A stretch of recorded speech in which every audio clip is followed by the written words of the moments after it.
부산진 믿음의 가족 여러분, 오늘도 주님의 말씀 안에서 참 회복을 경험하는 복된 하루가 되시기를 바랍니다. 오늘 말씀은 누가복음 3장 1절에서 14절입니다. 디베료 황제가 통치한 지 15해 곧 본디오 빌라도가 유대의 총독으로 헤롯이 갈릴리의 분봉왕으로 그 동생 빌립이 이두레와 드라고니 지방의 분봉왕으로 루사니아가 아빌레네의 분봉왕으로 안나스와 가야바가 대제사장으로 있을 때 하나님의 말씀이 빈들에서 사가랴의 아들 요한에게 임한지라. 요한이 요단강 북은 각처에 와서 죄 사함을 받게 하는 회개의 세례를 전파하니 선지자 이사야의 책에 쓴 바 광야에서 외치는 자의 소리가 있어 이르되 너희는 주의 길을 준비하라. 그의 오실 길을 곧게 하라. 모든 골짜기가 메워지고 모든 산과 작은 산이 낮아지고 굽은 것이 곧아지고 험한 길이 평탄하여질 것이요 모든 육체가 하나님의 구원하심을 보리라 함과 같으니라. 요한이 세례를 받으러 나오는 무리에게 이르되 독사의 자식들아 누가 너희에게 일러 장차 올 진노를 피하라 하더냐. 그러므로 회개에 합당한 열매를 맺고 속으로 아브라함이 우리 조상이라 말하지 말라.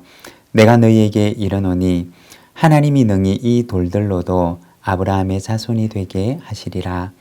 이미 도끼가 나무 뿌리에 놓였으니 좋은 열매 맺지 아니하는 나무마다 찍혀 불에 던져지리라. 무리가 물어 이르되 그러면 우리가 무엇을 하리이까? 대답하여 이르되 옷 2벌 있는 자는 옷 없는 자에게 나누어 줄 것이요 먹을 것이 있는 자도 그렇게 할 것이니라 하고 세리들도 세례를 받고자 하여 와서 이르되 선생이여 우리는 무엇을 하리이까 하며 이르되 부가된 것 외에는 거두지 말라 하고 군인들도 물어 이르되 우리는 무엇을 하리이까 하며 이르되 사람에게서 강탈하지 말며 거짓으로 고발하지 말고 받는 급료를 족한 줄로 알라 하니라. 오늘 우리가 함께 읽는 말씀에서는 요단강에서 세례를 베푸는 요한에 대해서 말을 하고 있습니다. 1절과 2절의 말씀입니다. 디베료 황제가 통치한 지 15해 곧 본디오 빌라도가 유대의 총독으로 헤롯이 갈릴리의 분봉왕으로 그 동생 빌립이 이두레와 드라고니 지방의 분봉왕으로 루사니아가 아빌레네의 분봉왕으로 안나스와 가야바가 대제사장으로 있을 때 하나님의 말씀이 빈들에서 사가랴의 아들 요한에게 임한지라. 여기 보면 하나님의 말씀이 어디에 임하고 있느냐? 세상의 통치자들이 이 세상을 지배하고 있지만 하나님의 말씀은 세상을 통치하는 그들이 머무는 장소가 아니라 빈들에 임하십니다. 2절에 보면 안나스와 가야바가 대제사장으로 있지만 하나님의 말씀은 빈들에 있는 사가랴의 아들 요한에게 임하십니다. 여러분, 하나님은 종교적인 형식과 행위가 있는 곳에 임하는 것이 아닙니다. 빈들이지만 하나님의 말씀을 받을 준비가 되어 있는 사람에게 임하는 것입니다. 여러분, 오늘 우리는 하나님의 말씀을 받을 준비가 되어 있습니까? 그렇다면 빈들에 있는 요한에게 하나님의 말씀이 임하신 것처럼 오늘 우리에게도 임하시는 줄로 믿습니다. 말씀을 받을 준비가 되어 있는 사람이 있는 그곳에는 하나님께서 임재하시는 것입니다. 3절의 말씀입니다. 요한이 요단강 북은 각처에 와서 죄 사함을 받게 하는 회개의 세례를 전파하니. 요한이 전했던 것은 바로 죄 사함을 받게 하는 회개의 세례였습니다. 여기서 죄 사함을 받게 하는 세례라고 하는 것은 물로 씻어서 그 사람의 개인의 죄를 씻어준다는 의미가 아닙니다. 여기서 말하는 죄 사함이라고 하는 것은 조금 더 크게 보면 이스라엘 민족의 해방을 말하는 것이었습니다.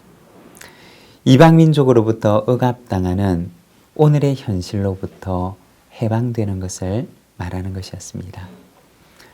그들의 역사 속에서 애굽에서의 해방, 그리고 바벨론으로부터의 해방처럼 그들의 죄가 사함을 받는다고 하는 것은 오늘 이방인의 포로가 되어 있는 그들의 현실 속에서 그들의 민족이 해방되는 것을 의미하는 것이었습니다. 그들은 바로 이 날을 간절하게 사모하며 기다렸던 것입니다. 죄사함의 날, 해방의 날, 자유의 날을 간절하게 기다립니다. 세례라고 하는 것은 물에 들어갔다가 나오는 예식을 의미하는 것입니다. 물에 들어갔다가 나온다는 것은 이스라엘의 역사 가운데서는 홍해를 건너는 것 혹은 요단강을 건너는 상징적인 행위였습니다.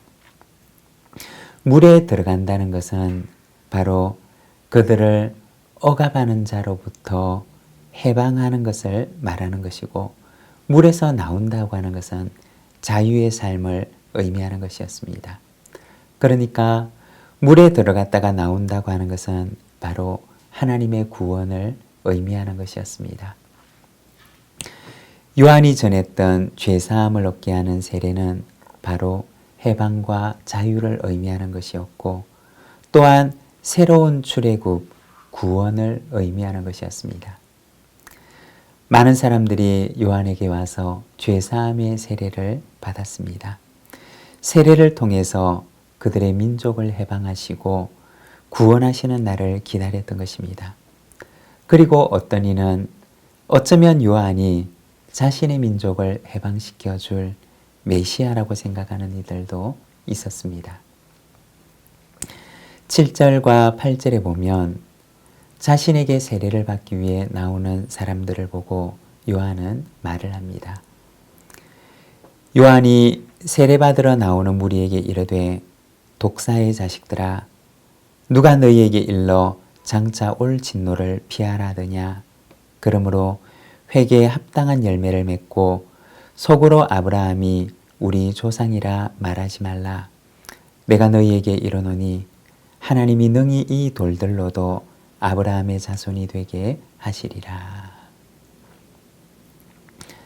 자기는 조금도 변하지 않으면서 세례만 받으면 무슨 일이 일어날 줄로 생각했던 사람들에게 요한은 말하기를 독사의 자식들아, 회개에 합당한 열매를 맺으라고 말합니다. 회개에 합당한 열매라고 하는 것은 무엇이냐? 그들의 삶 속에 구체적인 변화를 말하는 것이었습니다.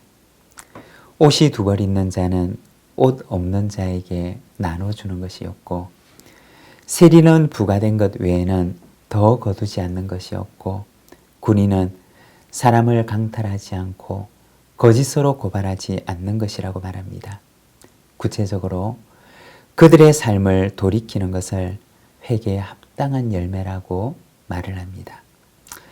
요한에게 나오는 사람들 중에 많은 사람들이 자기는 변하지 않으려고 하고 어떤 종교적인 행위를 통해서, 종교적인 의식을 통해서 하나님께서 그들에게 어떤 변화를 주시리라고 기대를 했던 것입니다. 요한은 그들에게 회개의 세례를 전파합니다.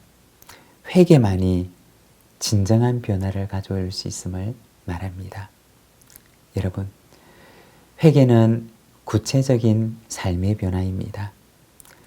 열매 없는 잎만 무성한 나무가 아니라 우리의 삶 속에 진정한 변화가 있는 회개의 열매가 있는 삶인 것입니다.